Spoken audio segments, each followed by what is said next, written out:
তারেক বিন জিয়াদ, তার নেতৃত্বে মুসলমানেরা চলে গেলেন মধ্য আফ্রিকার মরক্কো থেকে, মধ্যপ্রাচ্যের মরক্কো থেকে তারা পাড়ি জমালেন, পাল তোলা নৌকায় করে পাড়ি জমালেন ভূমধ্য সাগর, মেডিটেরিয়ান সি।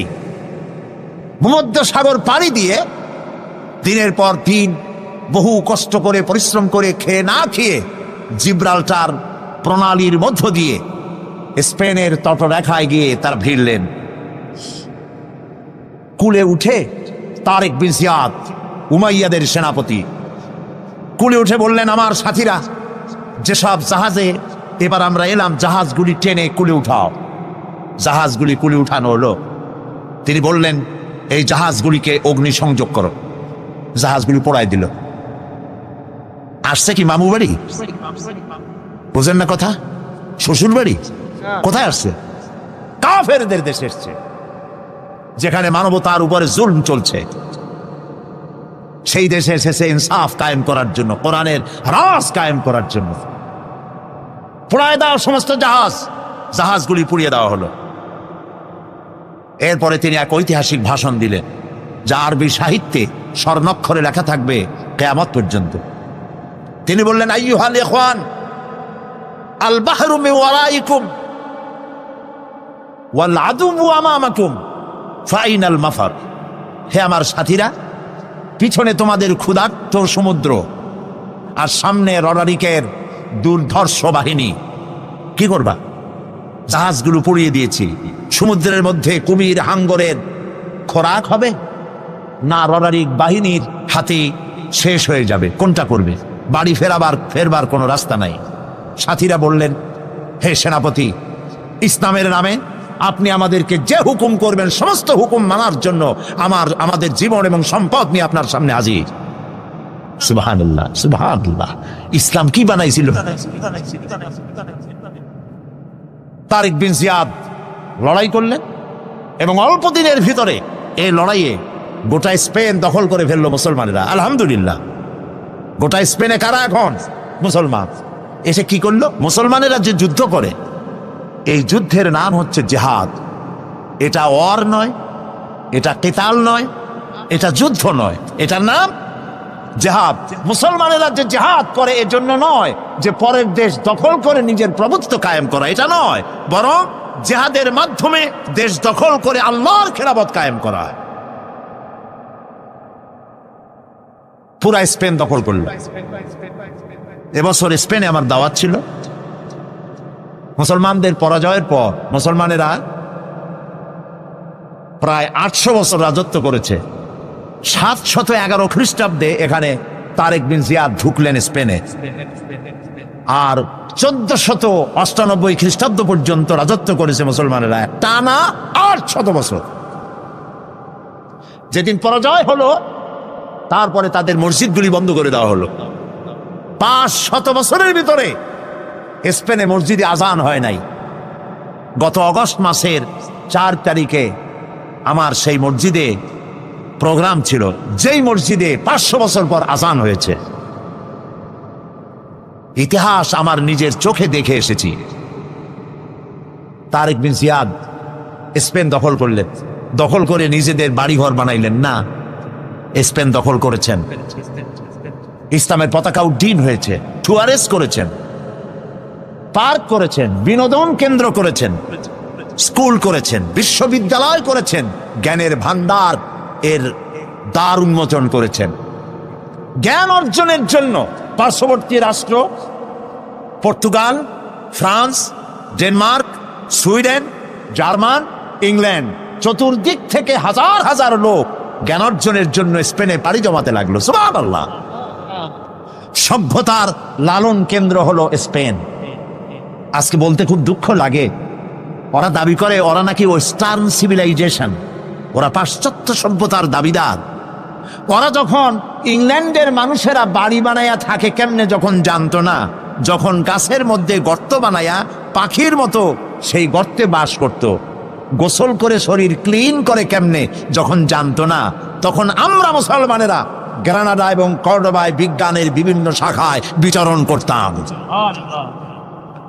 এ হাতের ঘড়িটা তো আমাদের আবিষ্কার করা, কম্পাস মুসলমানদের আবিষ্কার করা, বন্দুক, কামান, জিওমেট্রি, ম্যাথামেটিক্স, অ্যালজাবরা মুসলমানদের আবিষ্কার করা, ভূগোল, সায়েন্স এগুলি মুসলমানদের আবিষ্কার করা, চিকিৎসা বিজ্ঞান মুসলমানদের আবিষ্কার করা। এগুলি শুনলেও এখন যুবকদের মনে হাসি পাবে, যেহেতু আমি জানিও না, চিন্তায় পড়ে যাবে। এগুলি সব মুসলমানদের আবিষ্কার করা ছিল।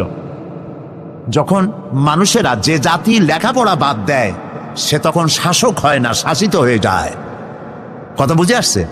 যারা লেখাপড়া করে তারাই শাসন করে, যাদের কাছে লেখাপড়া নাই তারা শাসিত হয়, শাসকদের জুতা টানে। সুখদায়ক প্রমোদা বদন, দর্শন করিব ঝরিল নয়ন। হেসে কহে সে রূপসী সবিস্ময় মন, কহ দেখি মহাশয় কহ কি কারণ। বিষয় বিরাগী তুমি ভুবনে প্রচার, কি হেতু জন্মিল তব মানস বিকার। সামান্য ললনারূপ করি দর্শন, উচিত না হয় তব অশ্রু বরিশন। বুজুর্গ ব্যক্তি ওই মহিলার দিকে তাকিয়ে তাকিয়ে কাঁদতেছেন। সুন্দরী মহিলা বলেন, আল্লাহর বুজুর্গ বান্দা, আপনি এলাকার ভিতরে বুজুর্গ এবং পীর হিসাবে, বুজুর্গ ব্যক্তি হিসাবে আপনি বিখ্যাত। আজকে আমাকে এখানে দেখে আপনি আমার দিকে তাকায় আমার রূপ উপভোগ করতেছেন আর কাঁদতেছেন।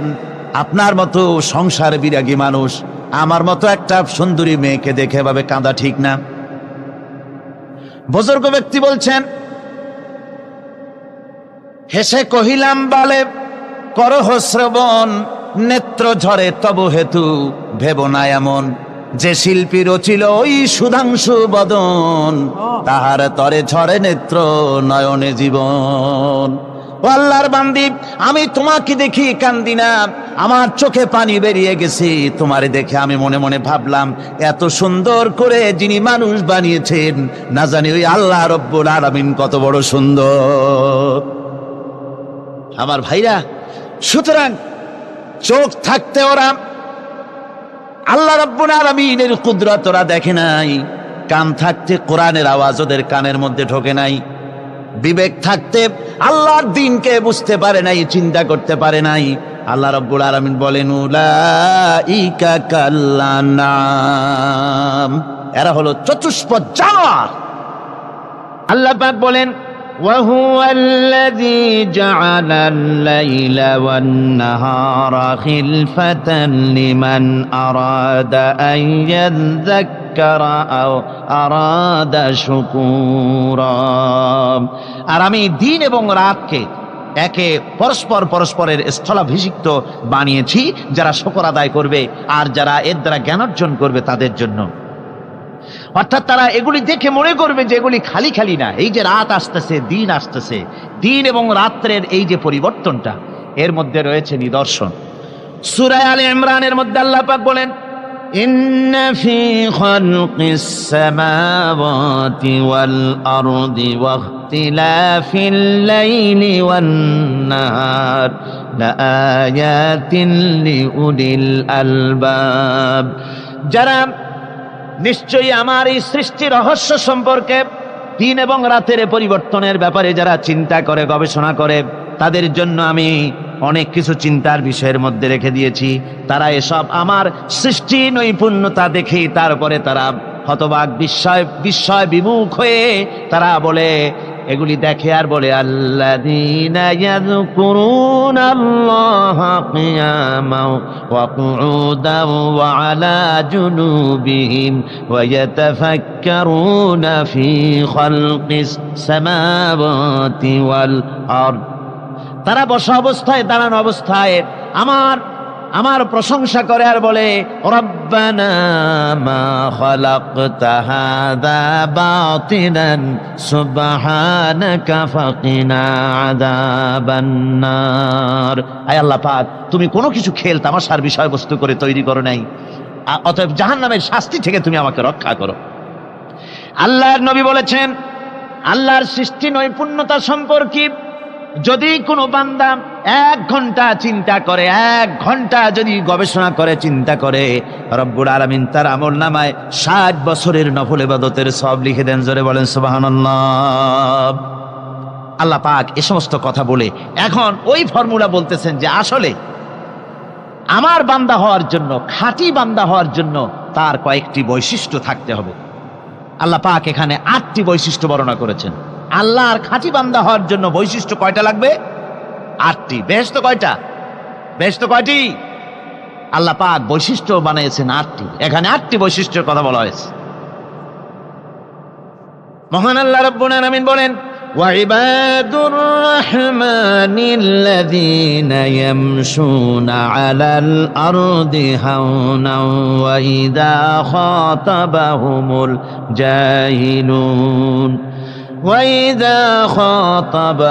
الجاهلون قالوا سلاما।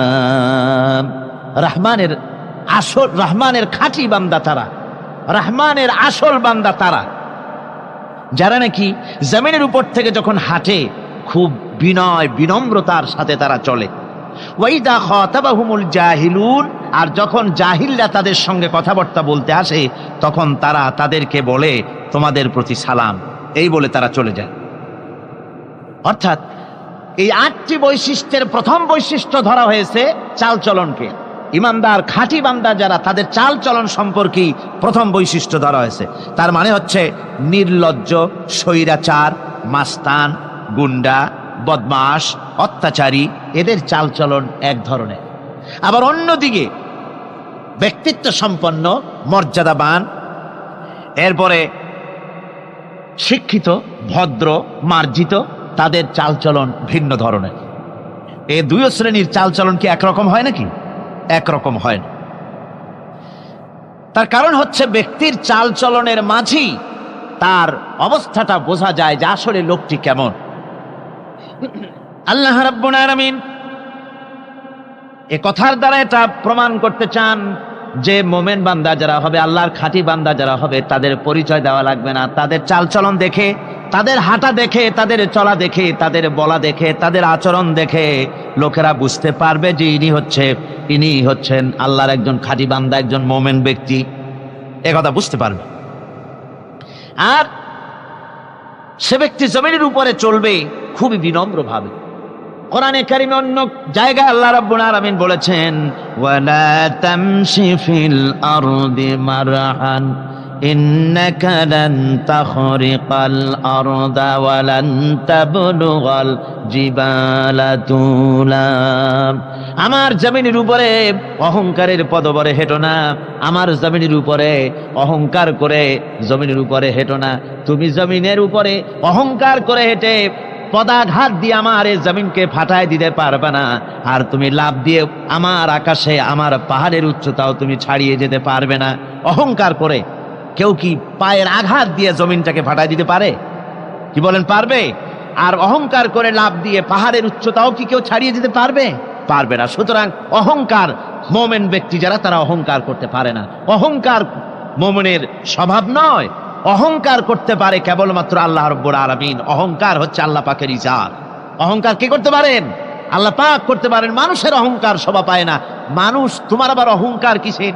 এক ফোঁটা নাপাক পানি দিয়ে যার জন্মের উৎস, এমন নাপাক পানি যা শরীর থেকে নির্গত হলে পরে গোসল করা ফরজ হয়ে যায়, এমন এক ফোঁটা নাপাক পানি যার জন্মের উৎস, তার অহংকার কিসের? অহংকার করবেন আল্লাহ রাব্বুল আলামিন। হাদিসে কুদসির ভিতরে এসেছে, আল্লাহ পাক বলেছেন, যে ব্যক্তি অহংকার করে সেজন্য আমার চাদর নিয়ে টানাটানি করে। জোরে কোন নাউযুবিল্লাহি মিন যালিক।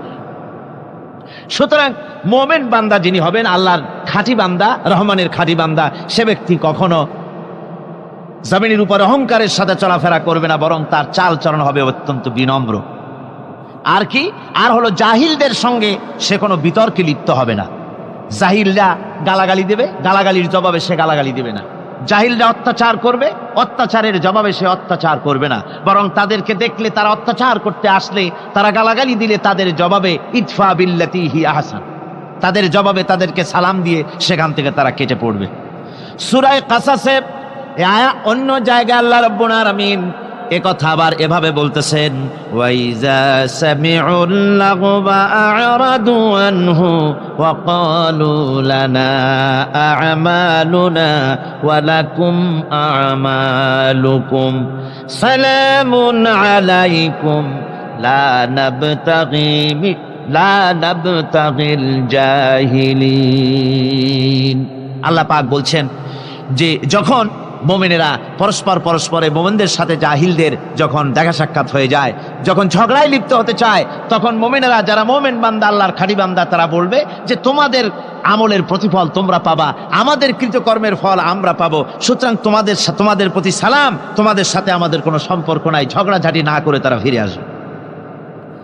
আল্লাহ পাক এরপরে বলেন,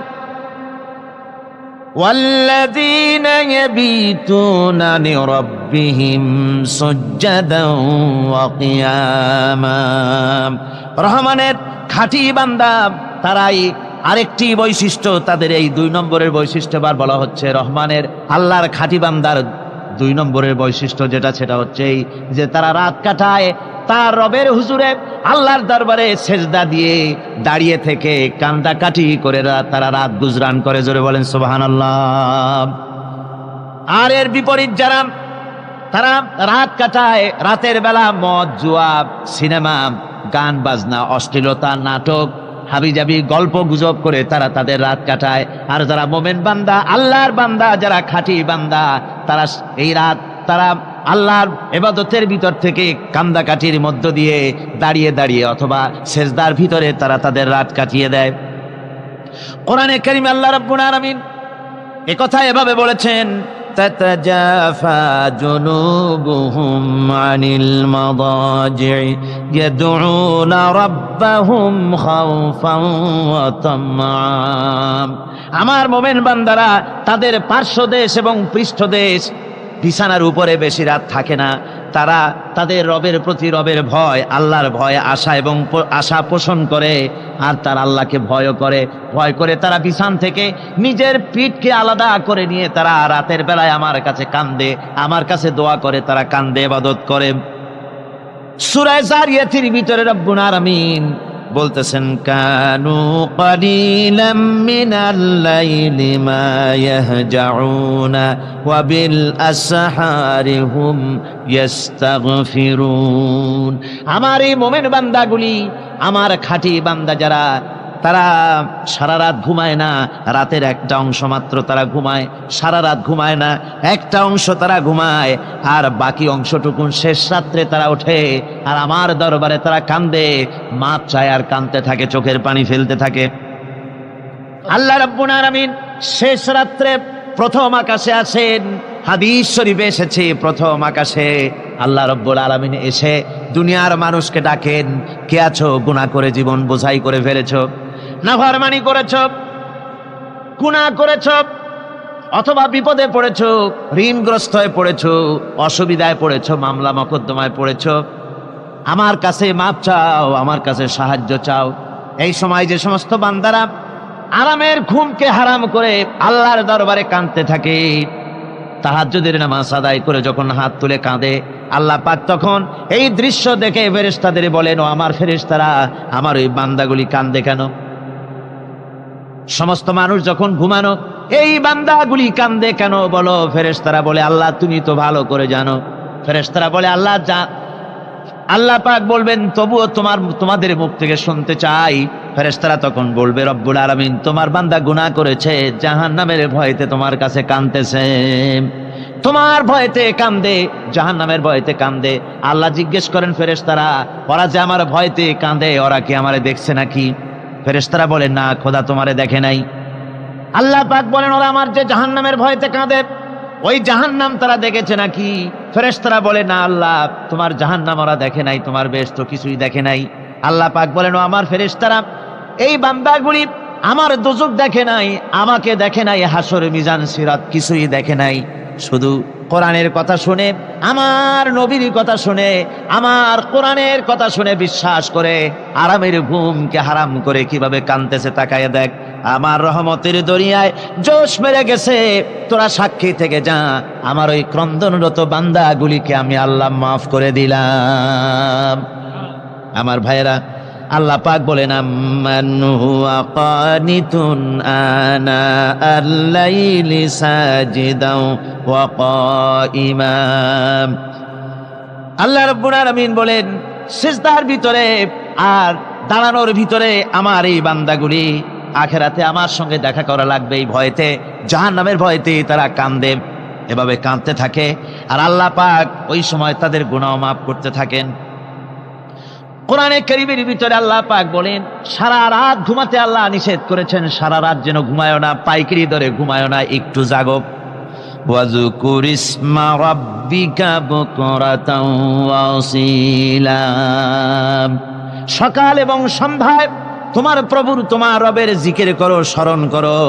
ওয়া মিনাল লাইলি ফাসজুদ লাহু ওয়া সাব্বিহু লাইলান তাওয়িলা। তোমার রাতের বেলায় রাতের একটা অংশ সেজদায় অবনত হও, আর রাতের দীর্ঘ সময় ঘুমায় থেকো না, হয় একটা লম্বা সময় ঘুমাও, কিন্তু একটা অংশ রাখো যে সময় তুমি আমার দরবারে সেজদায় পড়ে যাবে, কাঁদবে। আমার বন্ধুগণ, রাতটা ওয়াজআলনাল লাইলা সুবাতা, আল্লাহ রাব্বুল আলামিন ওয়াজআলনা সুবাতাও আছে, ওয়াজআলনান নাওমা সুবাতা ওয়াজআলনাল লাইলা লিবাসা। ঘুমকে বানাইছেন আল্লাহ শান্তির বাহন, আর রাতকে করেছেন আচ্ছাদন। রাতকে কি করেছেন? আচ্ছাদন। রাতকে একটা পর্দা লাগিয়ে দিয়েছেন, রাতের পর্দা। যেহেতু প্রেম ভালোবাসা ঢোল পিটায় করা যায় না। ঢোল পিটায় প্রেম করা যায়? যায় না। মানুষকে দেখায় দেখায় প্রেম ভালোবাসা করা যায় না। এটা হলো দুনিয়ার রীতিনীতি, দুনিয়ায় যেটা মানুষেরা করে। আসল সবচাইতে বড় ভালোবাসার পাত্র হলেন আল্লাহ, মাশুক হলেন আল্লাহ, আশেক হলো মানুষ। আশেক এবং মাশুকের ভিতরে প্রেম বিনিময় হবে, ভালোবাসার আদান প্রদান হবে, কথোপকথন হবে। এজন্য দিনের কোলাহলপূর্ণ অবস্থায় তা হয় না বলে রব্বুল আলামিন বলেন আমি তোমাদের জন্য রাতকে একটা আচ্ছাদন, একটা পর্দা বানায় দিস। এই রাতের পর্দার ভিতরে থেকে আমারে ডাকো, আমাকে, আমার কাছেই তুমি আমাকে ডাকো, একটা লম্বা সময় নিয়ে আমাকে বলতে থাকো, আমাকে ডাকতে থাকো। আল্লাহ পাক তার নবীকেও বলেছেন ইয়া আইয়ুহাল মুযাম্মিলু কুমিল লাইলা ইল্লা কালিলা। হে চাদর আচ্ছাদিত ব্যক্তি, রাত্রিকালে সালাতে দণ্ডায়মান থাকো, কিন্তু কম। সারা রাত জাগার দরকার নেই, একটা অংশ জাগো যখন তুমি আমার জন্য কাঁদবে, আমার জন্য সেজদায় পড়ে থাকবে।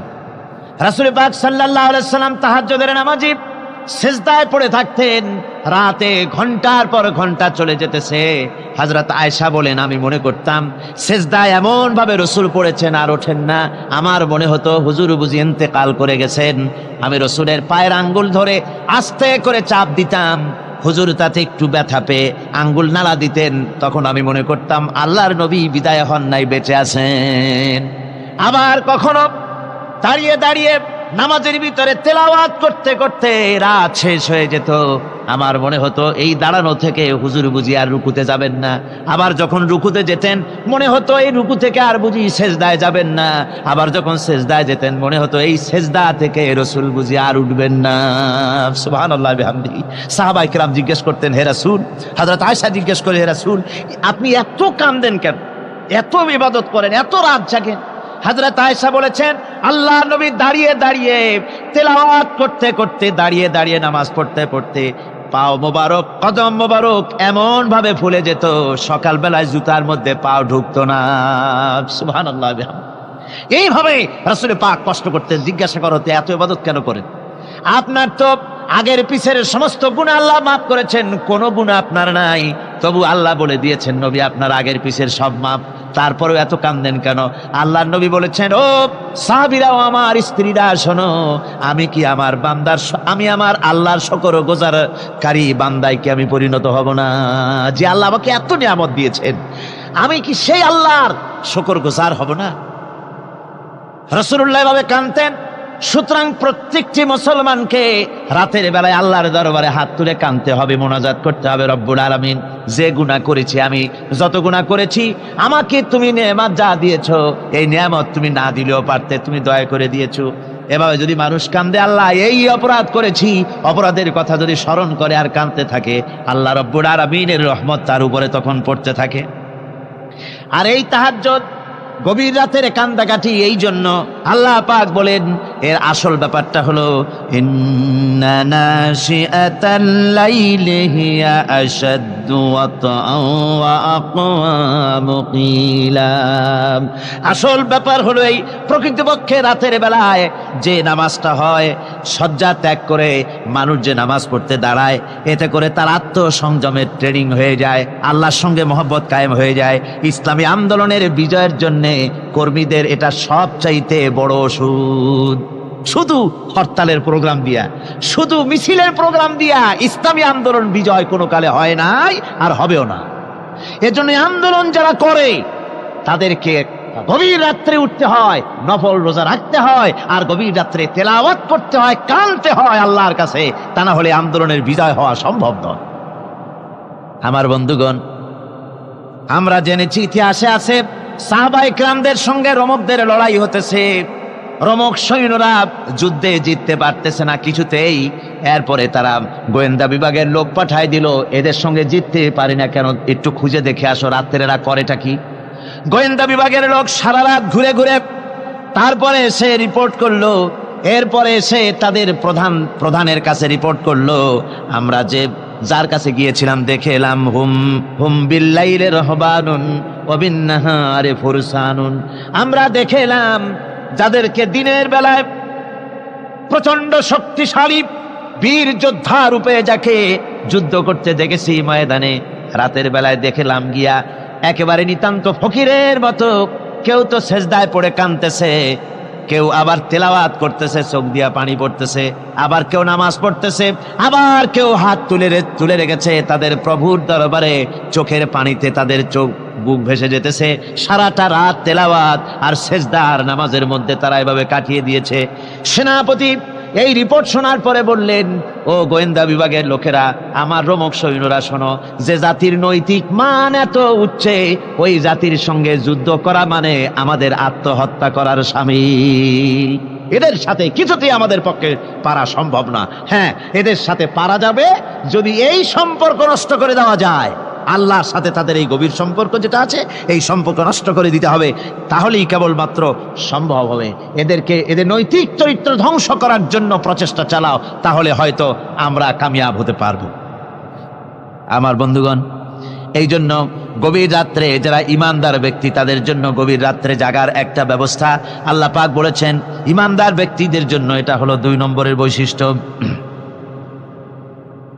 والذين يقولون ربنا اصرف عنا عذاب جهنم إن عذابها كان غراما।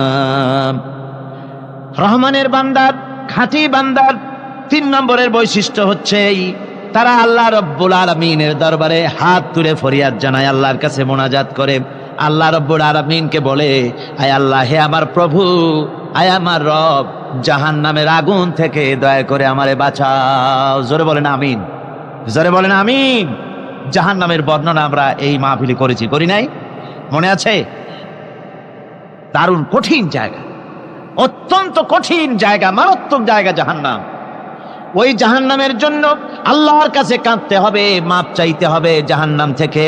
মোমেন ব্যক্তির 3 নম্বরের বৈশিষ্ট্যই তাই। সে বলবে, রব্বানা সরিফ আন্না আযাবা জাহান্নাম ইন্না আযাবাহা কানা গরামা। আয় আল্লাহ, তোমার জাহান্নামের শাস্তি থেকে তোমার কাছে মাপ চাই। আল্লাহ পাক বলেন, এই জাহান্নামের শাস্তি বড়ই প্রাণান্তকার হবে। ইন্নাহা সাআত মুস্তাকাররাও ওয়া মুকামা। জাহান্নাম হচ্ছে অবস্থানের জন্য অত্যন্ত নিকৃষ্ট, খুবই খারাপ জায়গা এই জাহান্নাম। কিন্তু মুসলমানদের অবস্থাটা ভিন্ন।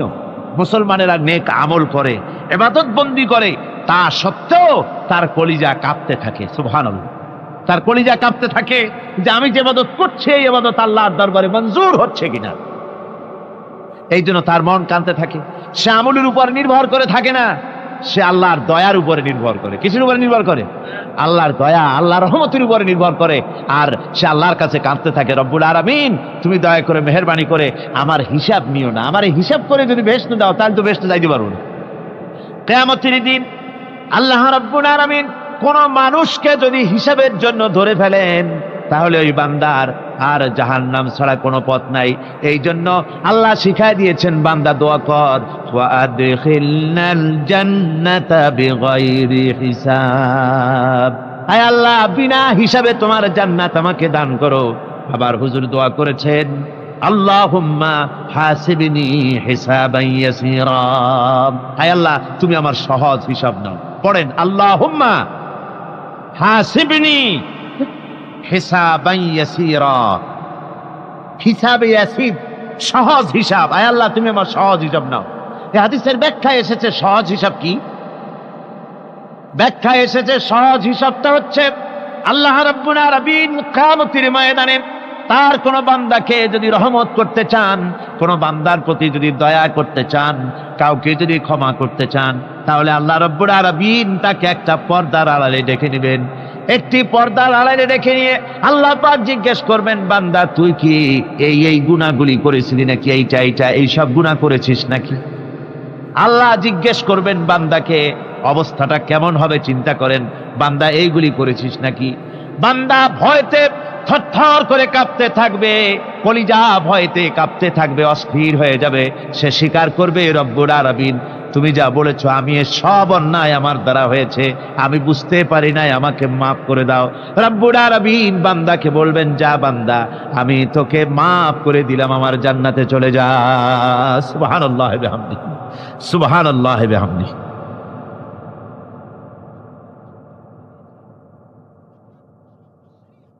সুতরাং জাহান্নামের শাস্তি থেকে সব সময়ের জন্য আল্লাহর কাছে মাফ চাইতে হবে। والذين إذا أنفقوا لم يسرفوا ولم يقتروا وكان بين ذلك قواما, রহমানের প্রকৃত খাঁটি বান্দা তারা যারা নাকি যখন খরচ করে খরচের সময় বেহুদা খরচ করে না, আবার খরচের ভিতরে কার্পণ্যতাও তারা করে না। ওয়াকানা বাইনা যালিকা কাওয়ামা, এ দুইয়ের মাঝে তারা ভারসাম্য রক্ষা করে, মধ্যম নীতি অবলম্বন করে চলে। তার মানে হলো পয়সা আছে বলি এই পয়সা দিয়ে তারা মদ খায় না, জুয়া খেলে না, মিনা বাজার ইত্যাদি শয়তানি বদমাশি সিনেমা হল ইত্যাদি বানায়া পাপের বোঝা বাড়ায় না। তারা অতিরিক্ত কোনো খরচ করে না, আবার অর্থ পূজারী ব্যক্তির মতো কার্পণ্যতাও তারা করে না। দুইয়ের মাঝে তারা ভারসাম্য রক্ষা করে। এক শ্রেণীর লোক আছে মাল শুধু জমায়, খরচ টরচ করে না। কোরআন শরীফে বলা হয়েছে, আল্লাযী জামা মালান ওয়া আদ্দাদা, মাল জমা করে আর গুনতে থাকে, মাঝে মধ্যে আবার টেলিফোন করে, হ্যালো সোনালী ব্যাংকের ম্যানেজার সাহেব নাকি? বলে হ্যাঁ, দেখুন তো আমার আমলনামাটায় কত আছে এখন। হিসাব টিসাব করে আর তাড়াতাড়ি, এখন তো আর আমলনামা দেখতে সময় লাগে না, তাড়াতাড়ি দেখা যায়। আগে যেমন ব্যাংকে গিয়ে যদি জানতে কেউ চাইতো যে আমার ডেবিট কত, ক্রেডিট কত, ব্যালেন্স কত ইত্যাদি জানতে চাইলে তাকে একেবারে সেই লেজার খোলা লাগে, বিরাট বিরাট বই, বড় বড় কিতাব যা গরুর গাড়ি দিয়ে টানা লাগে, এত বিশাল বিশাল বই ছিল। এখন সেগুলি সংক্ষিপ্ত হয়ে একেবারে কম্পিউটারের মধ্যে ঢুকানো হয়েছে। কম্পিউটারের ভেতরে রয়েছে একটা ছোট্ট যন্ত্র যার নাম হলো মাইক্রোচিপস, একেবারে এতটুকু ছোট্ট মাইক্রোচিপস। এই মাইক্রোচিপসের ভেতরে হাজার হাজার ক্লায়েন্টসদের ডেবিট ক্রেডিট, তাদের ট্রানজেকশন, তাদের ব্যালেন্স সব কিছু রয়ে গেছে। আপনি যখনই জিজ্ঞেস করবেন সে বাটন একটা দাবালো আর সাথে সাথে স্ক্রিনে এসে গেল আপনার নাম কি, বাপের নাম কি, দাদার নাম কি, কত টাকা জমা করছিলেন, কোন কোন তারিখে উঠাইছেন, হাতে কত নিছেন কত, 14 গোষ্ঠীর ইতিহাস একটা চাপে চলে আসে। তো আমি মানুষকে এভাবে বলি যে এই বুদ্ধিটা যিনি দিলেন, লোকেরা বলে তো কয় যে কিয়ামতের দিন আল্লাহ নাকি আমলনামা দিবে মানুষের সামনে হাজির করিয়া, ইমানদারের সামনের থেকে ডান হাতে, বেঈমানের পিছন থেকে কোন হাতে, বাঁ হাতে। এখন ওই আমলনামা সারা জীবনে যত কথা বলছি, যত কাজ করছি সব তাতে লেখা থাকবে। তাহলে সেটা তো একটা বিশাল একটা বই হবে, তো আমরা হাতে করে ধরবই বা কেমনে, আর ওটা হবেই বা কেমনে, আর ওটা পড়বই বা কেমনে। এখন তো বুঝতে সহজ হয়েছে কেমনে পড়বেন। মানুষের মাথায় যদি এই বুদ্ধি আসে, একটা ছোট্ট মাইক্রোচিপসের ভেতরে যদি হাজার হাজার ক্লায়েন্টসদের কোটি কোটি শত শত সহস্র কোটি একটা মাইক্রোচিপসের ভিতরে ঢুকানো যায়, তাহলে এই বুদ্ধি যিনি দিলেন তিনি বুঝি এর চাইতেও ছোট্ট বইয়ের মধ্যে আপনার আমল্লাহ উঠে দিতে পারবে না নাকি? যারা বলেন পারবে কিনা? নিশ্চয়ই পারবেন, হাজার বার পারবেন। বন্ধুগণ, সুতরাং এরা মাল জমা করে আর গোনে, জিজ্ঞেস করে ম্যানেজার সাহেব কত হয়েছে, বলে যে এত লক্ষ এত, তখন আবার চিন্তা হয় যে আরো কত টাকা জমাইতে পারলে কোটি হয়, তারপরে আরো 200 কোটি হয়, এভাবে তারা জমাইতে থাকে, খরচ করে না। তো এ ব্যাপারে সন্তানের জন্য, সন্তানদের জন্য খরচ যেটা লাগে সেটা স্ত্রী পুত্র সন্তান আত্মীয় স্বজন যে আছে যা তাদের জন্য যে পরিমাণ খরচ করা লাগে তা যদি না করে তাহলে এটা হচ্ছে বখিলি। আর খরচ করতে গিয়ে যদি বেশি করে তাহলে সেটা হচ্ছে বেহুদা খরচ। এখন এই বেহুদা খরচ থেকে আমাদেরকে বাঁচতে বলা হয়েছে। বিষয়টা হচ্ছে নিজের আত্মীয় স্বজন সন্তান সন্ততির জন্য খরচ করতে হবে যা লাগে তাই, আর আল্লাহর রাস্তায় যখন দেওয়ার কথা আসে তখন প্রাণ খুলে দান করতে হবে। দেখেন লোকেরা যখন আল্লাহর রাস্তায় দান করতে বলা হয় পকেটের মধ্যে হাত দিয়ে তারপর আঙ্গুল অনেক সময় কষাকষি করে। একজনে জিজ্ঞেস করলাম, মিয়া পয়সা দিবাতে এত পকেটে হাত রাখিয়া বাইরে করো না মোটে? কয় যে বসে দেখতেছি শিখি না 10 পাই। তাহলে এইভাবে আল্লাহর রাস্তায় দেওয়ার সময় এই যে কার্পণ্যতা, এই কার্পণ্যতা মানুষকে তাকে শেষ করে দেয়, তার ঈমানকে নষ্ট করে দেয়। আর পয়সা আছে বলে বেশি খরচ করতে হবে, যেমন বিবাহে লোকেরা খরচ করে আমাদের দেশে, কোরবানি করতে গিয়ে খরচ করে। হ্যাঁ, কোরবানি করবেন, আপনি ভালো একটা কোরবানি করবেন, আপনার পয়সা যেমন আছেন তেমন, কিন্তু 50,000 টাকা দাম দিয়ে একটা গরু কিনা সেই গরুর গলায় মালা দিয়া এরপরে সারা শহরে প্রদর্শনী করতে হবে, এর কোনো যুক্তি নাই। আছে কোনো যুক্তি? যদি তা হয় তাহলে ওই গরু যিনি কেনেন তারও গলায় মালাই দিয়া দুজনে একসাথেই ঘুরানো দরকার, বুঝলেন? আমার বন্ধুগণ, আপনি কোরবানি করবেন, কোরবানি আপনার 10,000 টাকায় হয়ে যেতে পারে, 15,000 টাকায় হয়ে যেতে পারে, বাকি টাকাগুলি আল্লাহর রাস্তায় খয়রাত করে দেন। কত গরিব আত্মীয় আছে তাদের দিয়ে দেন। 50,000 টাকা দিয়ে বিরাট বাজারের সেরা গরু খরিদ করে কোরবানি দিচ্ছেন। অর্থটা কি? মানুষকে দেখাচ্ছেন আল্লাহর দরবারের গোশত যাবে না, চামড়া যাবে না, রক্ত যাবে না, যাবে আপনার নিয়ত। কি যাবে? নিয়ত। সুতরাং আল্লাহ রাস্তায় যখন খরচ করবেন সেই খরচ করার ব্যাপারে তখনও নিয়তটা দেখতে হবে। হালাল পথে খরচ করতে গেলেও নিয়তটা দেখতে হবে, এবং তখনও বেহুদা খরচ করা যাবে না। বিবাহে যেভাবে খরচ আজকাল করে মানুষেরা, হুজুর সাল্লাল্লাহু আলাইহি ওয়াসাল্লাম বলেছেন যে বিবাহে যত খরচ কম সেই বিবাহ তত বরকতপূর্ণ। আর আমরা মনে করি বিবাহে যত বেশি খরচ বাড়ানো যায় ততই এটা বেশি শানদার হবে। উল্টা চিন্তা করছি। আল্লাহ রাব্বুল আলামিন এরপরে বলছেন, والذين لا يدعون مع الله إلها آخر ولا يقتلون النفس التي حرم الله إلا بالحق ولا يزنون ومن يفعل ذلك يلقى أثاما। আর রহমানের খাঁটি বান্দা যারা, তাদের 5 নম্বরের বৈশিষ্ট্য হচ্ছে এই যে তারা আল্লাহর সাথে, আল্লাহকে বাদ দিয়ে অন্য কাউকে ইলাহ বলে, মাবুদ বলে ডাকে না। এ ব্যাপারেও ব্যাখ্যা আমরা এই মাহফিলে দিয়েছি, মনে আছেন আপনাদের? আল্লাহ ছাড়া অন্য কাউকে ইলাহ বলে ডাকা যাবে না। ওয়ালা ইয়াকতুলুনান নাফসাল্লাতী হারামাল্লাহু ইল্লা বিল হক। আর আল্লাহ যে সমস্ত প্রাণকে, আর ওই লোকেরা যারা নাকি আল্লাহ ছাড়া, ইমান রহমানের বান্দা যারা, তারা একদিকে তো আল্লাহ ছাড়া অন্য কাউকে ডাকে না, মাবুদ বলে স্বীকার করে না, অন্যদিকে আল্লাহর হারাম করা প্রাণগুলিকে তারা ধ্বংস করে না। অর্থাৎ আল্লাহ যাদেরকে হত্যা করতে নিষেধ করেছেন, প্রাণীদেরকে হত্যা করতে, মানুষ হত্যা করতে নিষেধ করেছেন, আল্লাহর নিষেধ, আল্লাহ যেগুলি জায়েজ করেছেন সেগুলি বাদ দিয়ে হত্যা করা, এগুলি তারা করে না। ওয়ালা ইয়াজনুন, আর তারা জেনা ব্যভিচারেও লিপ্ত হয় না। এটা হচ্ছে যে এই সমস্ত লোকগুলি তারা গুনাহ থেকে মুক্ত থাকতে চেষ্টা করে। তারা আল্লাহ ছাড়া আর কাউকে রব বলে ডাকে না, ইলাহ বলে ডাকে না, মাবুদ বলে ডাকে না। হযরত ইবনে মাসউদ রাদিয়াল্লাহু তাআলা আনহু বলেছেন, তিনি রাসূল পাক সাল্লাল্লাহু আলাইহি ওয়াসাল্লামের কাছে জিজ্ঞেস করেছিলেন, হে রাসূল, সবচাইতে বড় গুনাহ কি? হুজুর বলেছেন সবচাইতে বড় গুনাহ 3টা। সবচেয়ে বড় গুণটা কয়টা? রাসূল পাক সাল্লাল্লাহু আলাইহি ওয়াসাল্লাম বলেছেন সবচাইতে বড় গুনাহ হচ্ছে তিনটি। একটি হচ্ছে তুমি যদি কাউকে আল্লাহর সমতুল্য প্রতিদ্বন্দ্বী বানিয়ে যদি তার কাছে কিছু চাও, তাহলে এটা সবচাইতে বড় গুনাহ। সন্তান দিতে পারেন আল্লাহ, তোমাকে রোগমুক্ত করতে পারেন আল্লাহ, আল্লাহ যা করতে পারেন এই সব বিষয়গুলি যদি মানুষের কাছে চাও, তাহলে তুমি আল্লাহর জায়গায় তাকে বসালে এটা সবচেয়ে বড় গুনাহ।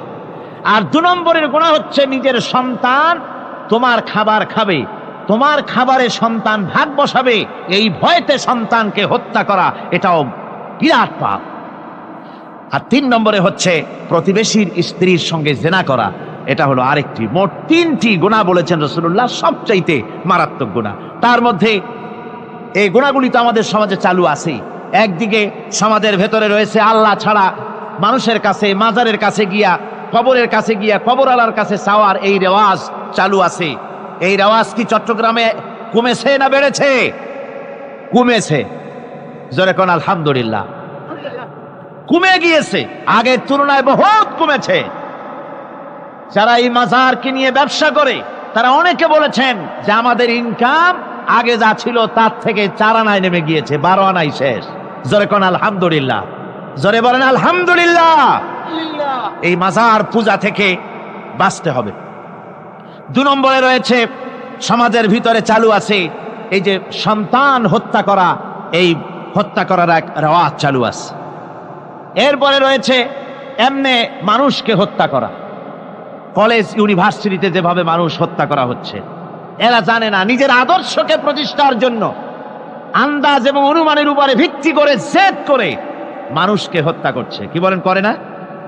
আল্লাহ রাব্বুল আলামিন বলেন وَمَن يَقْتُلْ مُؤْمِنًا مُتَعَمِّدًا فَجَزَاؤُهُ جَهَنَّمُ خَالِدِينَ فِيهَا أَبَدًا।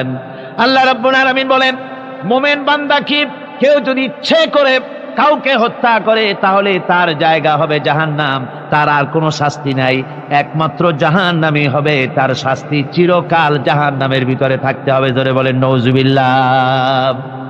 আজকে কলেজের মধ্যে, ইউনিভার্সিটিতে অনবরত আমরা হত্যাকাণ্ডের খবর শুনতে পাচ্ছি, সমানে হত্যা হচ্ছে। এই যে সন্ত্রাস এবং হত্যা যা হচ্ছে কলেজ ইউনিভার্সিটিতে, আপনারা আমাকে বলেন অনুরূপ হারে মাদ্রাসায় এই ধরনের সন্ত্রাস হচ্ছে? এত আস্তে জবাব দিলেন তাহলে বোধহয় হচ্ছে দেশে। মাদ্রাসায় সন্ত্রাসের কারণে, কোন টাইটেল মাদ্রাসা, ফাজেল মাদ্রাসা সন্ত্রাসের কারণে বন্ধ হয়েছে এমন কোন নজির আপনারা পেয়েছেন? পান নাই। কেন পান নাই? কলেজ বন্ধ হচ্ছে, ইউনিভার্সিটি বন্ধ হচ্ছে সন্ত্রাসের কারণে, মাদ্রাসা বন্ধ হয় না কেন? তার কারণ হচ্ছে কলেজ ইউনিভার্সিটিতে কোরআন পড়ানো হয় না, হাদিস পড়ানো হয় না, তাই তারা হত্যা করলে কি পাপ হয় তাও জানে না। হত্যা পাপ, হত্যার পাপ তো দূরের কথা, মানুষ কোরআন শুনতে আসে, কোরআন শুনতে আসাটাও তাদের বরদাস্ত হয় না। আমি জানতে পারলাম, এ মাহফিল আসার সময় জানতে পেরেছি, চট্টগ্রাম বিশ্ববিদ্যালয়ের কাছে থেকে শ্রোতৃমণ্ডলী, মাহফিলের শ্রোতারা বাসে যখন আসতেছিল, সেখানকার কিছু সংখ্যক ছেলেরা ইট পাটকেল মেরেছে বাসের উপরে, বহুত লোক সেখানে আহত তারা করেছে। নাউজুবিল্লাহি মিন যালিক। কি শিক্ষা দেওয়া হচ্ছে সেখানে? কিন্তু মাদ্রাসায় তো হচ্ছে না। কেন হয় না? তার কারণ হচ্ছে মাদ্রাসাগুলিতে কোরআনে কারীম পড়ানো হয়, রাসূলুল্লাহর হাদিস পড়ানো হয়, সেখানে জানানো হয়, এই কথাগুলি পড়ানো হয়। যদি কেউ কাউকে হত্যা করে জাহান্নাম ছাড়া কোনো জায়গা থাকবে না, চিরকাল জাহান্নামে থাকতে হবে, এই ভয়তে ওরা হত্যার ভিতরে যায় না। এই জীবন জীবন নয়, পরকাল আছে, কিয়ামতের দিন আল্লাহর দরবারে দাঁড়ায়া জীবনের সবকিছুর হিসাব দিতে হবে। এই জন্য তারা এসব জানে বলে, এসব তাদের রক্তে মাংসের ভিতরে ঢুকানো আছে বলে তারা চুরি ডাকাতি জেনা ব্যভিচার হত্যার দিকে তত যায় না যত এরা যায়। ঠিক কিনা বলে? কলেজ ইউনিভার্সিটিতে আজকে কোরআন শরীফ পড়ানো হয় না। মাদ্রাসা এবং মসজিদে, মাদ্রাসাগুলিতে যে কারণে সন্ত্রাস হয় না, ওই কারণটা যদি কলেজ ইউনিভার্সিটিতে ঢুকানো যায় তাহলে সন্ত্রাস বন্ধ হতে পারে। ঠিক কিনা কর? আমার ভাইরা, আজ বাংলাদেশে যে কয়টা ইউনিভার্সিটি আর যতগুলি কলেজ আছে, এদেশের সাধারণ মানুষের রক্তার্জিত পয়সা দিয়েই এই কলেজ ইউনিভার্সিটি চালানো হয়, কিন্তু সেখানে কোরআন শরীফের তাফসীর পড়ানো হয় না, হাদিস শরীফ পড়ানো হয় না, হয় সব পড়ানো হয় কিন্তু কোরআনে কারীমের তাফসীর পড়ানো হয় না, হাদিস শরীফ পড়ানো হয় না। যদি ওই কলেজ ইউনিভার্সিটির ছাত্রগুলিকে কোরআন শরীফ পড়ানো হতো, কোরআনের তাফসীর পড়ানো হতো, কলেজ ইউনিভার্সিটিতে হাদিস শরীফ যদি পড়ানো হতো, ইসলামের অর্থনীতি সমাজনীতি যদি পড়ানো হতো, তাহলে কলেজ আর ইউনিভার্সিটি গোটা জাতিকে মাস্তান আর গুন্ডা উপহার দিত না, খালিদ বিন ওলীদের মতো মুজাহিদ উপহার দিত। জোরে বলেন সুবহানাল্লাহ। আজকে গোটা জাতির চিন্তা চেতনা ধারণার বহির্ভূত সেখান থেকে সন্তান আমরা পাচ্ছি। আজকে সেখানে ছেলে পাঠাচ্ছে বাপ, ছেলে পাঠাচ্ছে, ছেলে লেখাপড়া করে সেখান থেকে ভালোভাবে পাশ করে আসবে, চাকরি বাকরি করবে, মা বাপের সুখের কারণ হবে। কিন্তু দেখা যায় কিছুদিন পর সেখান থেকে চলে আসে সন্তান লাশ হয়ে বাপের ঘরে ফিরে এলো। কি শিক্ষা হচ্ছে?